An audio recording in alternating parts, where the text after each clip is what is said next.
Okay, good morning, students. So, eukaryotic cells structures and organelles. Let us continue. Today also some of the structures let us see.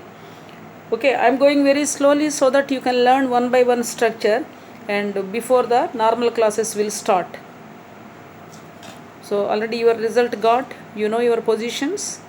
So, let us continue and about the eukaryotic cell structure.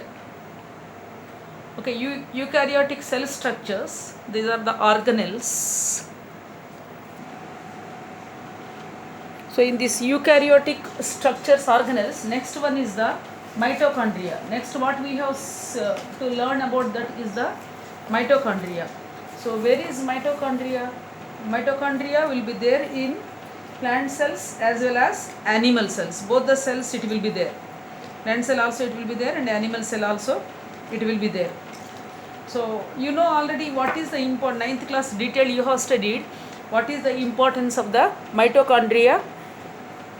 Mitochondria, if you remember, that is the powerhouse of the cell. This mitochondria is present in plant as well as animal cell. Okay. So if you see the mitochondria structure, this is also important because mitochondria in this 11th class only you will learn about in the respiration. In the respiration again detailed structure of mitochondria is needed. So if you see, this is a small simple structure I have drawn, detailed structure afterwards. So mitochondria double membrane, this is the outer membrane and this is the perimitochondrial, this is the perimitochondrial membrane. Okay, perimitochondrial membrane, and this is the inner membrane, and inside the mitochondria, see you know one thing, all cell organelles, they will not just, they are organelles in the cell. Okay, so in a main cell, nucleus, ribosomes and all will be there, but there are two organelles which contains DNA, and one of that organelle is mitochondria. So if any cell organelles contains nucleus or DNA like normal cell, that can also replicate. That organelle can also replicate on its own. So like that organelles are called, they are semi-autonomous bodies. 9th class you have studied that. They are called semi-autonomous bodies. The organelles which have DNA and they can replicate. Usually organelles cannot replicate, cell replicates. So the organelles which replicates, they are called semi-autonomous bodies. In that semi-autonomous bodies, first this one is the mitochondria. Okay, so ribosomes, cristae means the inner foldings of this one. This is the cristae, inner foldings. And next one is the oxysomes which are there, matrix ground substance. So what is mitochondria? These are the double membrane and bound sausage shape, semi-autonomous organelles. Just now I explained what is the meaning of semi-autonomous. The cells which can replicate on their own. Cell organelles. Cells anyway replicate because nucleus is there. For replication purpose nucleus should be there. So this mitochondria hai. So the electron microscope shows that boundary membrane, this boundary membrane separated by a fluid filled space, this one, internal membrane, outer membrane, fluid filled space, and this is outer compartment, and outer compartment is a smooth, but inner membrane projects. See, outer one is the smooth one, inner one, what happened to the inner one? Projections, like these projections are there. Okay, so these projections, and they make folds. Inner membrane has the projections, they make the folds, and these folds, these are called the cristae. And the foldings entering into matrix means in the ground substance. So inner membrane is making folds and the folds are projecting inside the ground substance, that is the matrix. They are called the cristae. Okay, and now about the matrix, if you see, respiration is there? No. Respiration, if you take total cell, in the total cell, half the respiration it will take place in the cytoplasm. Main oxidation takes place in the mitochondria. So in the mitochondria, this is the ground substance. In the ground substance, one part of the oxidation, that is Krebs cycle, what we say, after the glycolysis, pyruvic acid enters here, and in this matrix, Krebs cycle means second part of the aerobic respiration takes place, because anaerobic respiration takes place in prokaryotes. Okay, they don't have mitochondria, so that everything will go in the cytoplasm. But here, after pyruvic acid enters into the matrix of the mitochondria, oxidation takes place in the mitochondria. That is why it is called powerhouse of the cell. Okay, why Krebs cycle takes place here? If this substance contains enzymes which helps the oxidation of the pyruvic acid or the energy rich compound. Okay, and it releases energy rich compound here.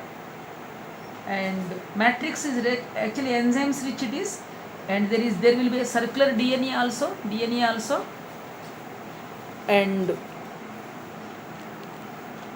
circular DNA also there, and many small ribosomes are there. They are the 70S. Well, previously I explained what is the meaning of 70S. So now here circular DNA, semi-autonomous body, the inner membrane of the cristae. So if you see in the inner membrane, I have drawn small particles, and the particle is like this, one like this and another, two parts. These are the two parts. Inner membrane cristae containing a number of small particles, and they have spherical head. They have the particle has spherical head. Okay, and that is called F1 particle. The spherical head is called F1 particle, and that is one subunit. And one stalk-like structure is there. You can see here also, spherical head, stalk-like structure, and the stalk-like structure F0 subunit. So how many subunits are there in the cristae particles? In the cristae, whatever particles are there, membrane inside that one, two parts are there. Here I had also given F0 particle, F1 particle. This is one subunit, this is one subunit. These two are embedded in the lipid of the membrane. So from here the membrane to projecting into the matrix. Okay, the F0 F1 combination, this is F0 and F1 combination. This one F0 and F1, this is mainly important for the ATP synthetase. Actually what happens in the respiration, the oxidation of remaining food will take place in the matrix. Matrix will not release ATP.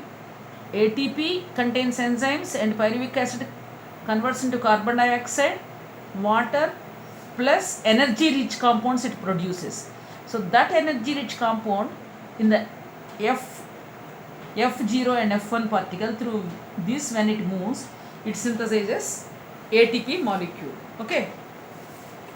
So the main function of the mitochondria is in the aerobic respiration and producing the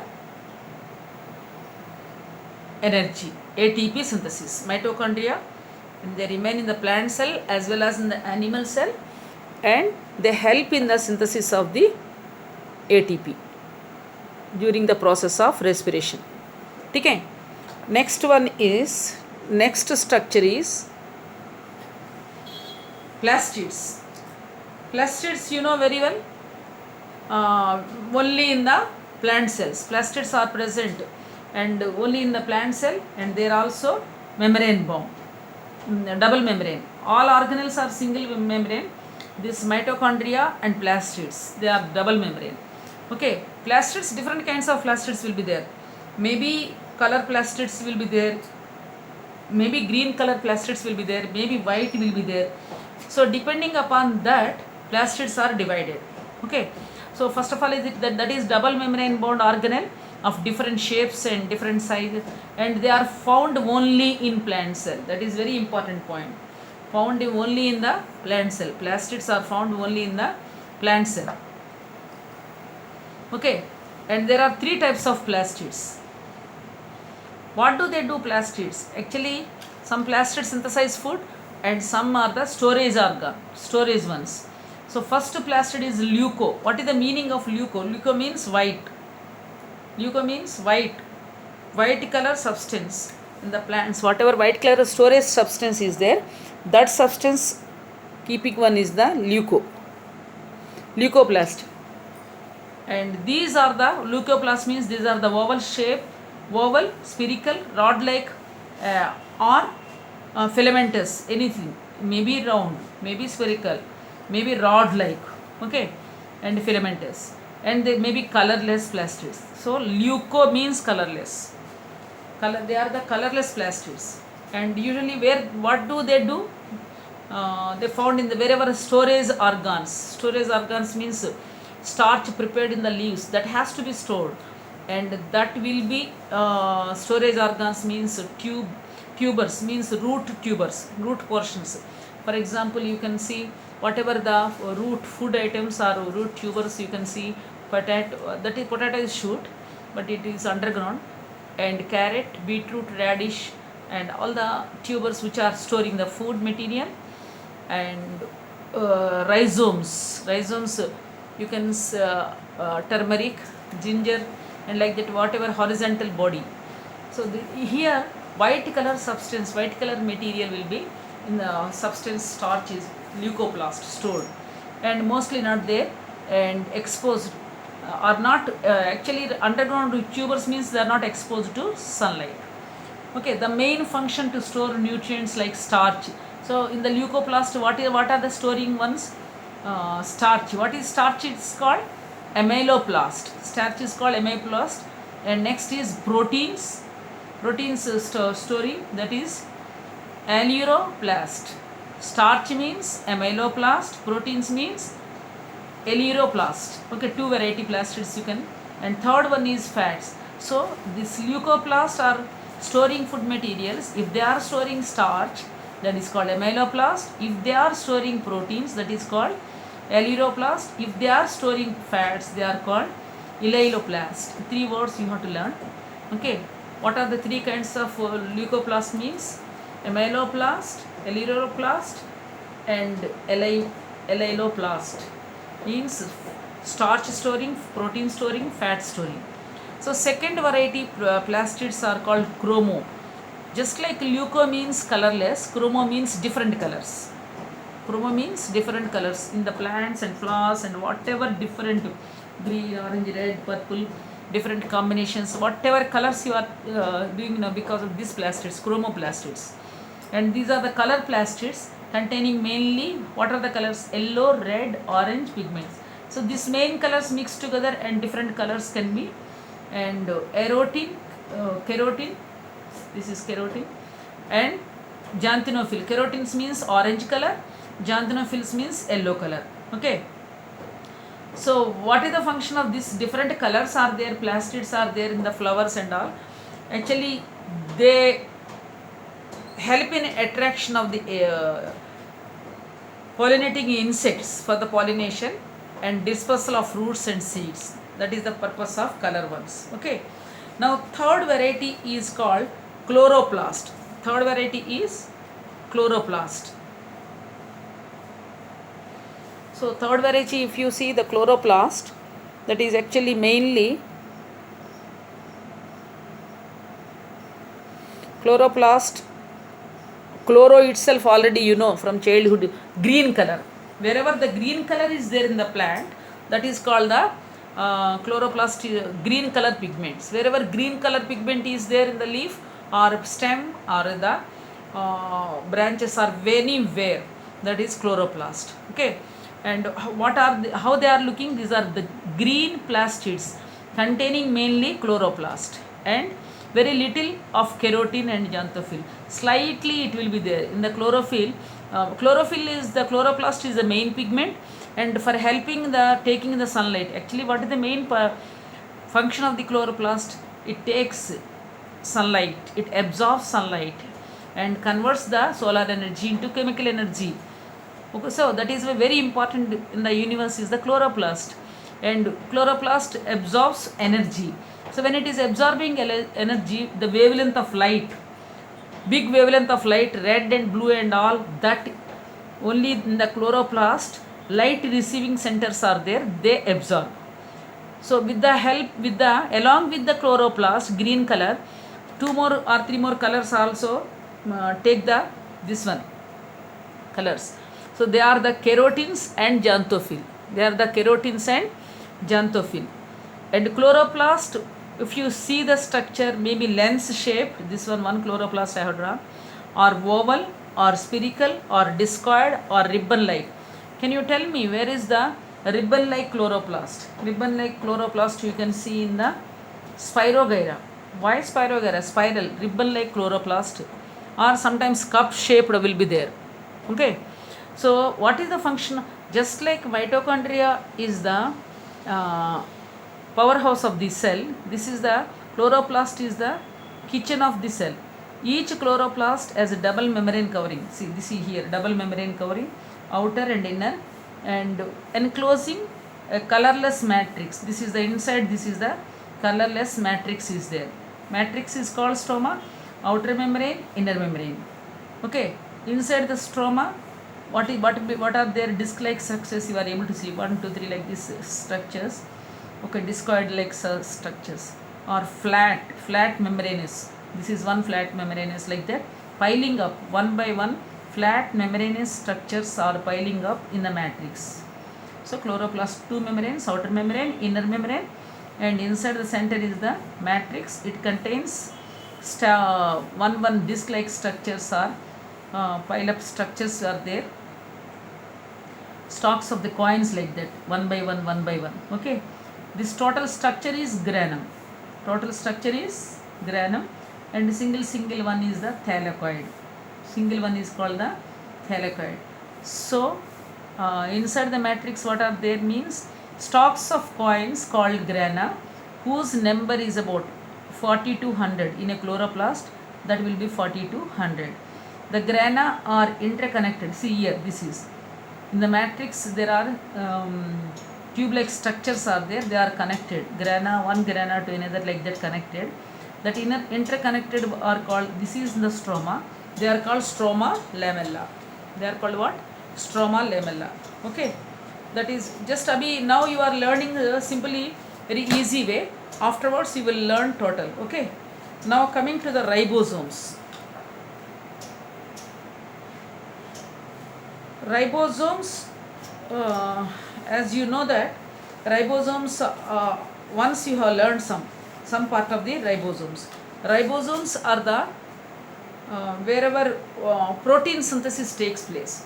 The ribosomes may be freely floating in the cytoplasm, some may be, or some ribosomes are attached to the endoplasmic reticulum. Okay. So ribosomes structures 2 subunits like that, one big unit and one small unit and one big unit like that. 2 units will be there. This I had explained to you. Okay.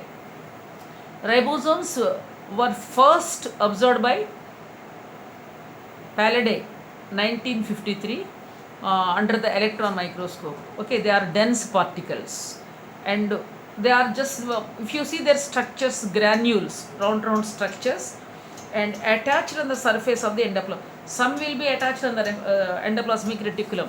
That particular endoplasmic reticulum is called rough endoplasmic reticulum, and endoplasmic reticulum to the nuclear membrane, both connecting that one. And or just as I told you, freely they are floating in the cytoplasm. So what is that made up of? They are made up of ribonucleic acids. Ribosomes are made up of ribonucleic acids and proteins, and these are not having membrane. It is very important question. Which cell organelle has no membrane? Ribosomes are not having membrane. Which are having double membrane? Mitochondria, chloroplast. Other are single membrane structures. Other organelles are. Okay. Each ribosome consists of 2 subunits. This calculation I told you in previous classes. So 60 S. Some ribosomes are subunits consist of subunits. A large subunit 60 S and small subunit 40. But one subunit is going inside the other one like this. So even if it is 60 and it is 40, it will not come 100 because half of the this area or one is inserting in another, so it is coming to 80. The total ribosome is called 80. Even though their subunits 60 40 instead of 100, they are sedimentation. Actually it sediments. S stands for sedimentation coefficient. So one is inserting inside another one and diameter reduces, that becomes 80. Okay, ribosomes are found occur inside the chloroplast. I told you chloroplast and mitochondria are semi-autonomous. So in that ribosomes also there. Ribosomes also present inside chloroplast and mitochondria, and that ribosomes are 70 type. 70 type means 50 plus 30. Instead of 80, it is called 70 type. That is 70 type ribosomes are there in prokaryotic and 80 types are there in eukaryotic. That is also a big difference. But in the eukaryotic, where do you find the 70 S type ribosomes? Means they are in the mitochondria and plastids, chloroplast. Okay, the main function of ribosome is, it is very important function. Main function of ribosome is synthesis of proteins. Okay, so that is about that. Next, coming to the cytoskeleton. Cell skeleton. Normally human beings and all, inside one skeleton you will see, no, but every cell also having the supporting system, that is called cytoskeleton. Okay, the cytoskeleton, how it is formed means, formed by an elaborate network of filamentous proteinous structures in the cytoplasm. If you remember, every time I am showing, okay, cytoskeleton, if you remember the structure of microvilli and all, here, if you remember this one, structures, they give the shape of the,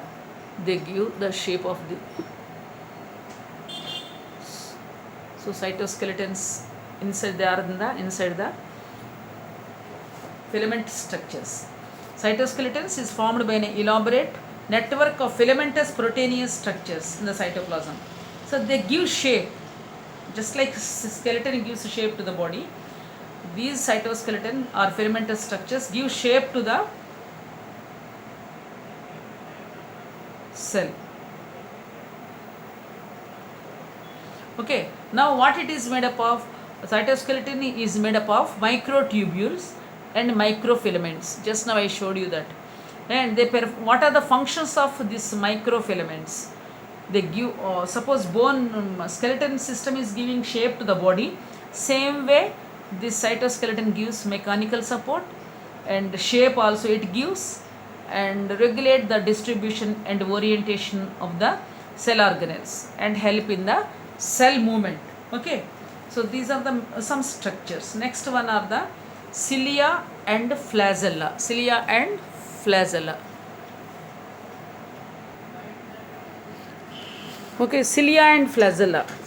Oh, let us see the cilia and flagella next class.